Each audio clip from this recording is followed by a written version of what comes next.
What happens when you realize the way you love needs healing too? Hey, I'm Alex, and welcome back to This Is Fine, a Millennial Diary. Before we dive deep into this stuff, because this one definitely gets deep, if you've been enjoying the ride, do me a quick favor, subscribe wherever you're listening, and if you haven't checked out our YouTube channel yet, make sure you head over to alexiscardoza.com and tap into all of the links, including the YouTube, as I mentioned before. Every click helps, keeps this space going and growing. All right, let's get right into it.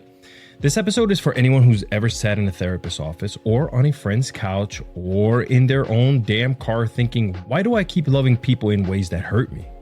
Because therapy didn't just teach me how to cope or unpack my trauma, it taught me to love better. Now, before therapy, love for many of us was survival.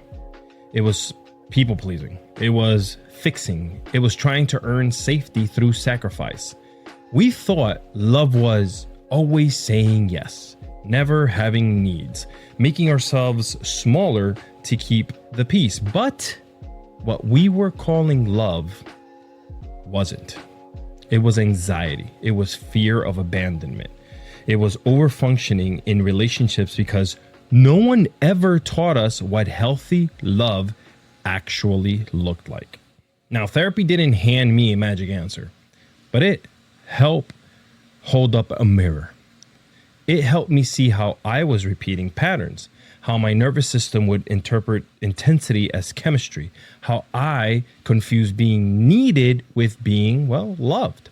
And slowly, it taught me a new language, the language of boundaries without guilt, vulnerability without shame, choosing partners who felt safe, not chaotic. Now, therapy became the space where I finally asked, what does love feel like when I'm not anxious all the time?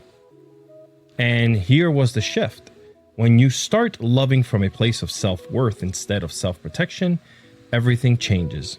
You stop chasing, you start choosing, you stop trying to heal in relationships what needs to be healed, well, in you first, right? And you learn that healthy love isn't performative. It doesn't require constant proving. It's not dramatic or draining. Actually, it's quiet. It's kind. Hell, it's stable. And yeah, that might feel boring at first, but that's only because we've been conditioned to see chaos, well, as connection. Here's where we bring in the old generational lens. Millennials, well, we're the therapy generation. We normalize the breakdown. We were the first to say, hey, maybe I should talk to someone about this. But Gen Z, they're starting from a different place. They're walking into adulthood already talking about boundaries, attachment styles, emotional labor. They don't just seek therapy, they expect it.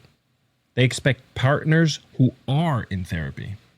Where we had to discover healing, well, they're building from it. Where we were surviving, they're trying to thrive. See, it's not a competition. It's progress, and it's hopeful.